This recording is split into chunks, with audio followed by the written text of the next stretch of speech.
Good day to you all, welcome to my channel. My name is Marlies and we're going to focus today on making this centerpiece in my explosion box. I will start with altering these bones, so I got out an alcohol ink bottle as espresso. And my applying technique is very simple. I will just put some of the alcohol ink on my fingers and I will rub it off on those bones. You could think, well, that is not a whole lot of coloration, but you can build up your layers. So that means I'm just going to begin gently and maybe build up some more colors with alcohol ink or other kinds of mediums. That means this is just the first step. Now let's go to the second step, gathering Twigs, my distress crayon. I will also apply it with my fingers, so I have some of the crayon on my fingers and I will rub it on and into the creases of the bones.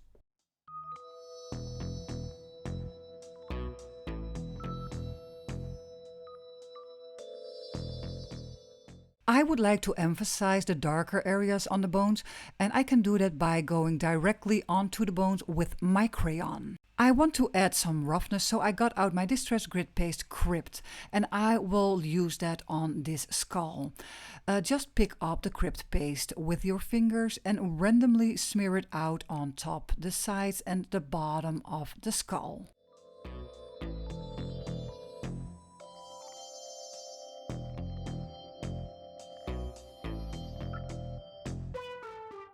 And I will repeat this process also on the bones. After applying, I will put the bones and the skull to the side so they can air dry.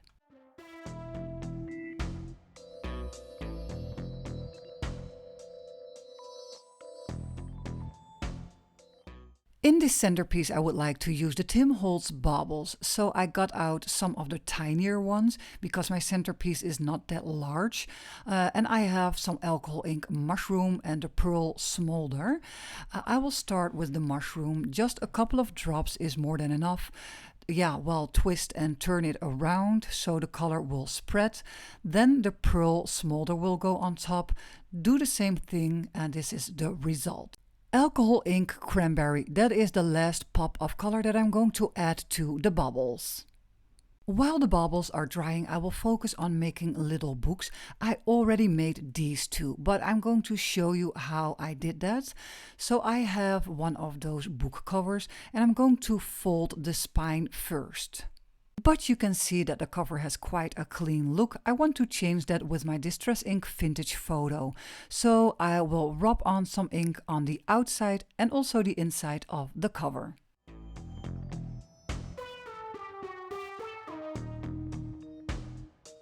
I have an old book with beautiful yellowed papers and I'm going to use them to cut out or tear out strips of paper. I already folded in the middle, but then I will also fold the sides to the middle, and when you tear that exactly in the middle, you will have right away two little pages. Of course, I made a whole bunch of them because you need quite a lot of mini pages. So time to stack them all up. Every now and then I will fit the stack into my cover to see what kind of thickness of pages I need. Here you can see my pages are too wide, so I got out my cutting mat and my knife and I will cut off the excess.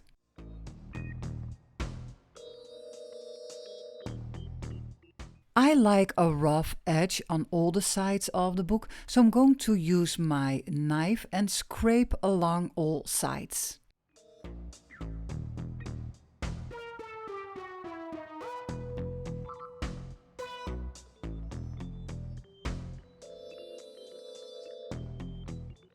Now on to the gluing part, and I will do that with my Distress Collage Medium Matte. I will put some glue on the inside of the cover and on the spine of all the pages. Now fold over the cover and hold it in place for just a short moment. Then turn your booklet and do the same on the other side. Some glue on the spine and the pages and on the inside of the cover. Hold it in place, but when you want to work any further, just clip it down for just a short while. With the Distress Ink Vintage Photo, I will tint all the sides of my book because I want it to look old and worn.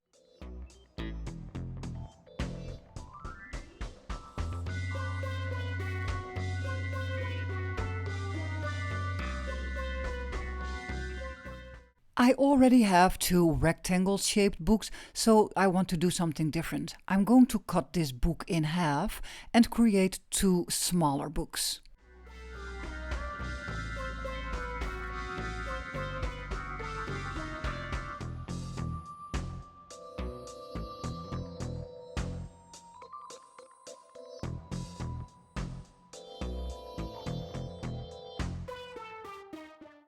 Here I have the Tim Holtz Snippets, the Curator pack, and they are perfect for little titles on top of my books. But when a piece is too big, I will only cut off the word that I want and make it into the size so it will fit my cover.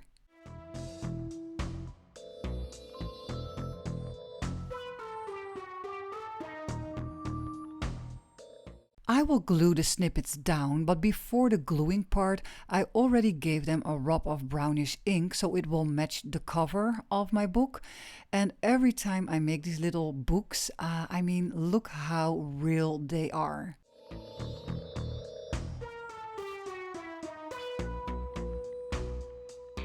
Some thread, that is the thing that I'm going to use to wrap around the books.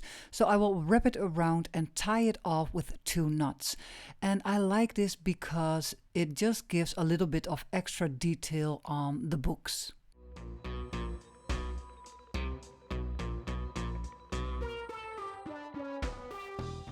I will prepare some moss. I will put it into my splatter box, and I got out some distress oxide spray, the black Soot, and I will spray the moss on top, then turn the moss and also spray the other side. Make sure you will have a good coverage overall.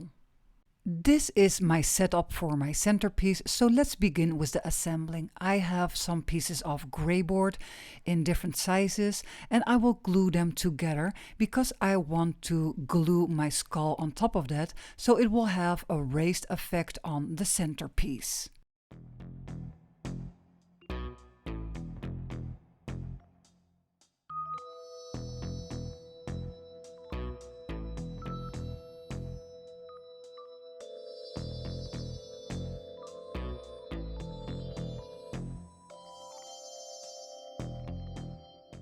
Now that the skull is down, I will move forward with the books. I will glue down the largest book first and I will put it behind the skull in a diagonal way. On top of that will go the smaller book and I will put it down just in a slanting way on top of the bigger book. Then it is time to glue down those really tiny books and I will do that on the sides in a sloping way and one on top. The moss is dry and I will add that to the centerpiece on all those corners and little pieces of clear areas that I would like to fill up with this grungy moss.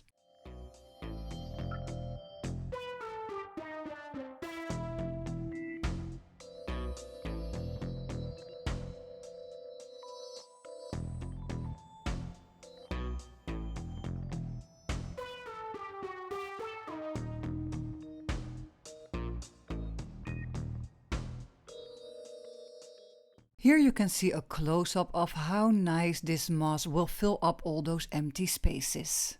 Time to glue some bones down.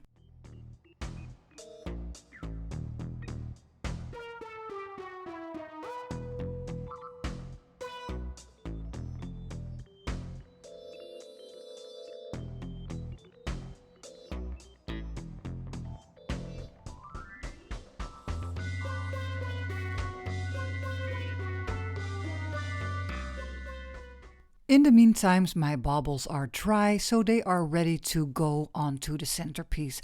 I will glue them down into some empty corners, and also keep in mind it does not have to be in a perfect way.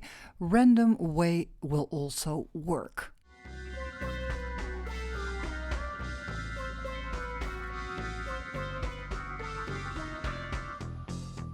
I found this beautiful poison label and it is the perfect size when I bend it to put it underneath the skull.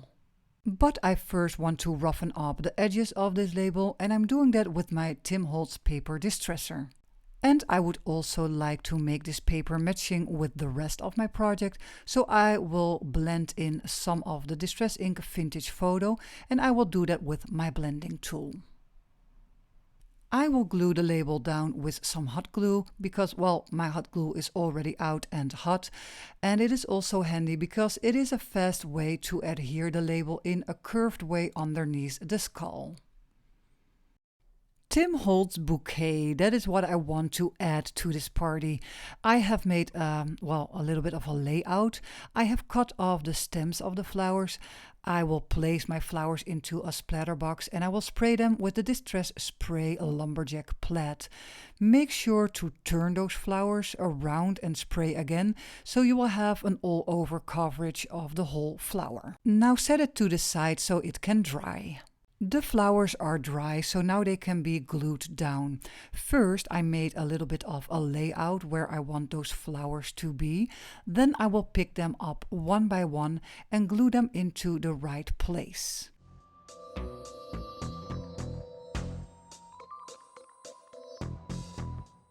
Last but not least, I will add a little detail, this cute little spider. That also means this video is almost over, so if you like my content and got some inspiration out of it, please like, subscribe or comment down below.